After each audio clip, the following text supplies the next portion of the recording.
Hello there, and welcome to this week's episode of Mondays with Matthew. Over the past several weeks, I've been sharing my thoughts on the biggest questions surrounding the impact of COVID-19 on the US economy and real estate.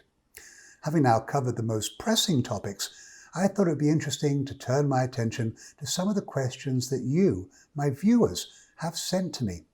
So I went through the list, and here's the first ever viewer question of the week. And that is, what might the long-term impacts of COVID-19 be on various residential asset classes? Now, this is a really great question, as it covers several different types of housing. So I'm going to start off with a look at the owner-occupied market and what changes might be in store there. Although I maintain my position that the ownership markets across the country will not suffer from the current economic situation, I do see one likely impact because of COVID-19, and this will be buyers shifting where they want to live, with less interest in large cities and more interest in the suburbs. So why do I think this might happen? Well, I just don't see buyers' worries concerning proximity to others going away, even after we found a cure for the coronavirus. With social distancing on their minds, it is highly likely that some buyers may shun urban living for more suburban markets. Now, I know there's a lot of downtown brokers watching this who might be worried by this concept, but most of you shouldn't panic.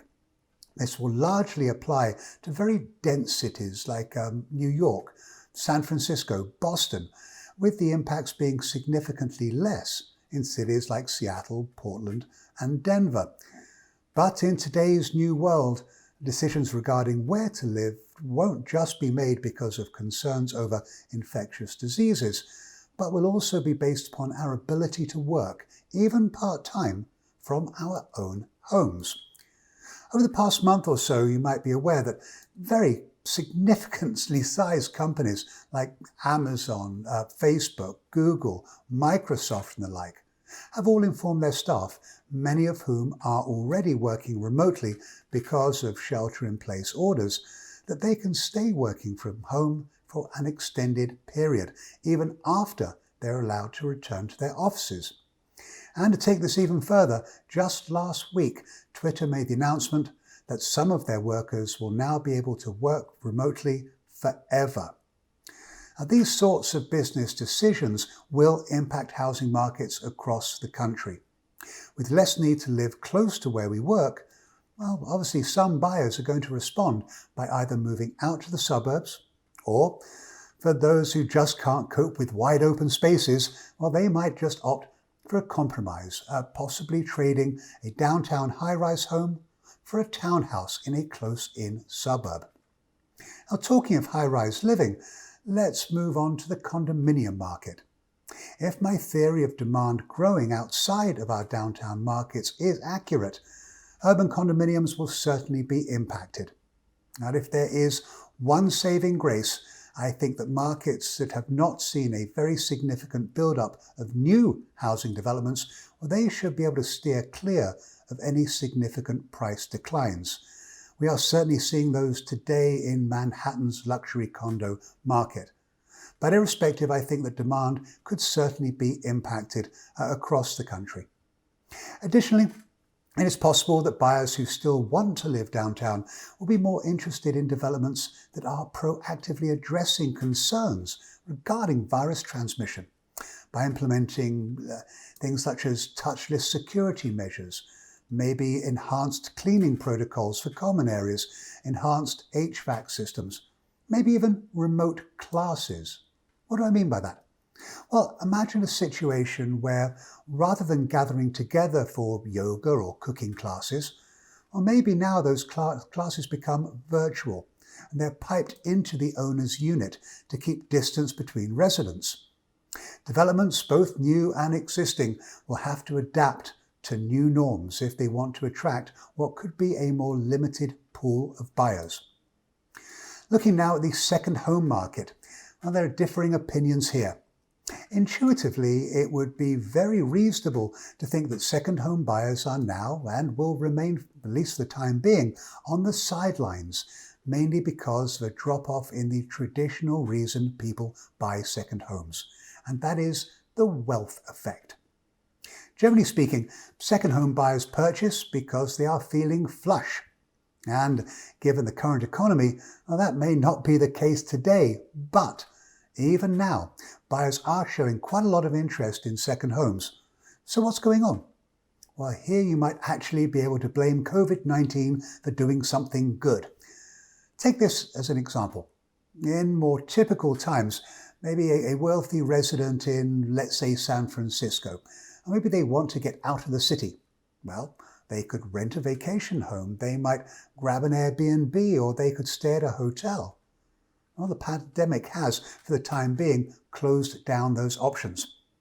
Even after COVID-19 passes and those options reappear, I believe that this resident, and maybe other families in general who are like him, might decide that it makes more sense to buy a second home as a bolt hole, or even maybe as a permanent vacation alternative, because they consider it safer than going on traditional holidays.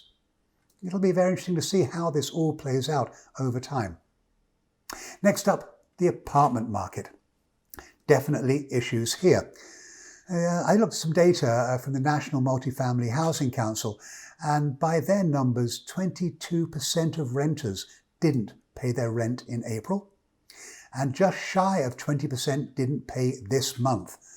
Now, although those numbers sound terrible, they're not that different from the same 2 months back in 2019, which does suggest to me that stimulus checks and increased unemployment benefits are, for the time being, working. However, moratoriums on evictions, as well as widespread calls for rent strikes, are certainly going to impact landlords. And any post-pandemic bounce back may also be limited, particularly again in urban markets, with renters who can work from home or who have safety concerns also moving out of the city in the same way that homeowners, well, they might be thinking the same thing. So if a number of apartment markets will suffer because of COVID-19, well, how will the bug affect the single-family rental market? Well, that's a totally different story. Single-family rentals have proven thus far to be pretty resilient. Demand has generally remained very robust, and if renters do decide to move out of the city, I think demand may have room to rise even further. And there's one more additional thought I have regarding this segment of the market, and that's the possibility of single-family rental demand rising even further in college towns. Why is this? Well, when universities hopefully reopen, I do wonder how many students, or indeed their parents, will decide that dorm life is not for them given social distancing protocols. And if they do decide that student housing isn't safe, well, it's possible we could see an uptick in demand for off-campus rental housing. And this is a perfect segue into the final residential asset class I'm going to touch on, short-term rentals. It's clearly been very hard for investors in this particular space. COVID-19 has hit demand significantly, but there are also ongoing issues in markets such as Seattle, Boston, Chicago, Los Angeles, San Francisco, where there are major restrictions on short-term rentals.